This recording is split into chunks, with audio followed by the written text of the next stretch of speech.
नमस्कार दोस्तों आपका अपने YouTube channel new digital India में बहुत बहुत स्वागत है। दोस्तों, प्रधानमंत्री मोदी ने कर्मचारियों को इस चुनाव में याद किया। 10 साल में पहली बार प्रधानमंत्री मोदी ने कर्मचारियों को याद किया। क्या कुछ माननीय प्रधानमंत्री जी ने कहा, आइए आपको सुनाते हैं। शर्त को मोहर लगाई है। ये चुनाव मोदी के भाषणों को मोहर नहीं है। ये चुनाव आपके 10 साल के हर सरकारी कर्मचारियों के पुरुषार्थ को मोहर लगी हुई है।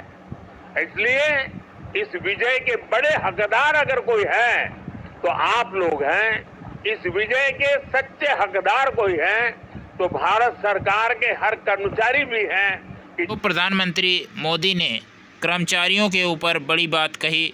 उस पर NMOPS के राष्ट्रीय अध्यक्ष विजय कुमार बंधु जी ने जवाब दिया। सुनिए जरा। साथियों नमस्कार। मुझे बहुत खुशी हो रही है कि आज माननीय प्रधानमंत्री जी ने शिक्षकों कर्मचारियों के उनके योगदान पर बहुत चर्चा किया।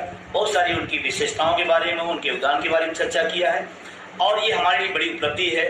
और इस चुनाव परिणाम का जो वोट का अंतर आया है, सीटों का जो अंतर लाया है, शायद 10 साल में पहली बार माननीय प्रधानमंत्री जी इस तरह के विषयों पर उन्होंने बोला है। फिर भी मैं उनका स्वागत करता हूं, अभिनंदन करता हूं कि उन्होंने कर्मचारियों के पक्ष में या हमारे इस वर्ग के लिए पहली बार अपनी शानदार प्रतिक्रिया दी है। मैं उनको बधाई देता हूं। लेकिन प्रधानमंत्री जी ने कहा क्या, मैं पॉइंट टू पॉइंट बताना चाहता हूं। उन्होंने कहा कि ये चुनाव का जो परिणाम आया है ये मोदी के भाषणों का नहीं है बल्कि कर्मचारियों के पुरुषार्थ का है। बिल्कुल सही आपने कहा। अगर इस देश में विकास की गाथा लिखी जाती है और उस गाथा को अगर कोई यशगान बनाता है तो निश्चित रूप से कर्मचारियों का पुरुषार्थ है। और पुरुषार्थ इतना ही नहीं है, कोई भी विभाग हो बिना शिक्षकों कर्मचारियों के कोई मंत्री और प्रधानमंत्री या मुख्यमंत्री ही सब कुछ नहीं कर लेता। उसको हूबहू उतारने का काम वही शिक्षक कर्मचारी करता है जिसको पिछले 10 साल में आप भूले हुए थे। मुझे खुशी है कि आपने उनके योगदान को कम से कम समझा और उनके योगदान की सराहना की। आपने एक बात और कही कि उसके सबसे बड़े हकदार, सबसे बड़े और सच्चे हकदार सरकारी कर्मचारी हैं।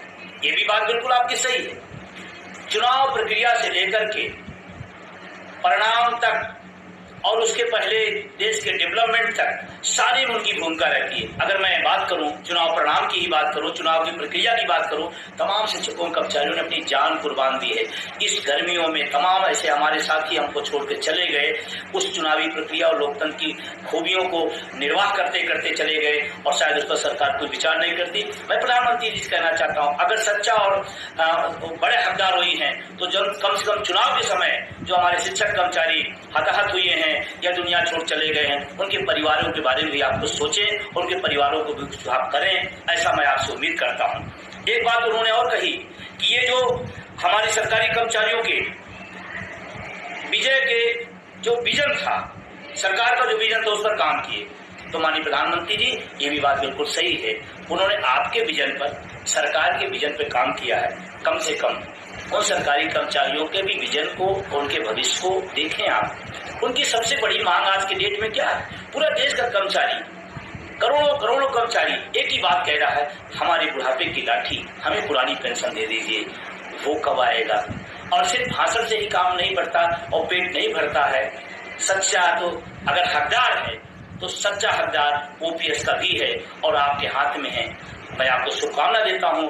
आप तीसरी बार देश का नेतृत्व करने जा रहे हैं। एक बड़ा तोहफा उन शिक्षकों कर्मचारियों को दीजिए जिनको आपने कहा कि उनका बहुत बड़ा पुरुषार्थ है, विजन के लिए काम कर रहे हैं। तो कम से कम सरकार और माननीय प्रधानमंत्री जी आप भी उनके लिए काम करें और उसका सबसे बड़ा उदाहरण होगा ओल्ड पेंशन की बहाली, जो उनका हक है, जो उसके पहले उनको मिलता रहा है। और हम उम्मीद करते हैं कि आप एक ऐतिहासिक और बड़ा फैसला लेंगे।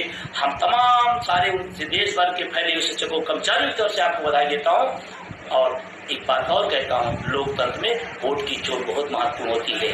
चोट का असर है कि आज हमारे पक्ष में बात कही जा रही है।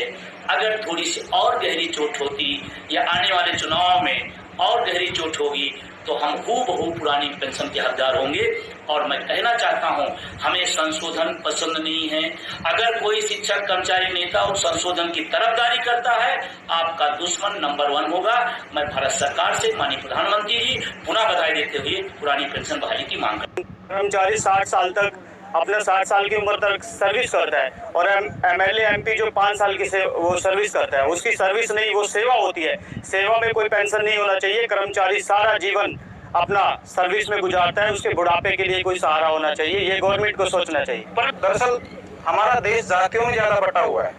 हम अपनी ओपीएस की परवाह न करते हुए हमारे जाति के नेता की परवाह करते हैं। ये सबसे बड़ा हमारा दुर्भाग्य है और इसी कारण से हमारी जो ओल्ड पेंशन लागू नहीं हो पा रही, इसके हम खुद जिम्मेदार हैं। अगर इसके लिए हम जाति धर्म को न देकर एक स्वच्छ छवि को, जो हमारे कर्मचारियों की डिमांड पूरी करे, तो मैं कहना चाहता हूँ निश्चित तौर पे सरकार घुटने टेक देगी, आपको जल्द ओपीएस के लिए घोषणा कर देगी। कर्मचारी ने वोट दिया एनपीएस के खिलाफ है।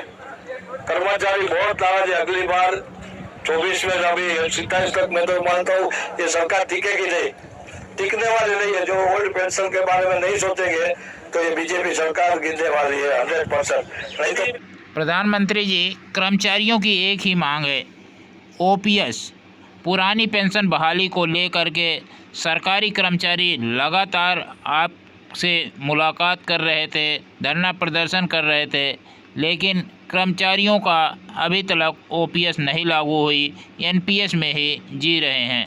प्रधानमंत्री जी से आग्रह है कि ओपीएस जल्द से जल्द बहाल करा दें। धन्यवाद। ये वीडियो पसंद आए तो वीडियो को लाइक करेंगे। अगर इस चैनल पर नए हैं तो चैनल को सब्सक्राइब कर लेंगे। मिलते हैं नेक्स्ट वीडियो में। अभी के लिए धन्यवाद। जय हिंद, जय भारत।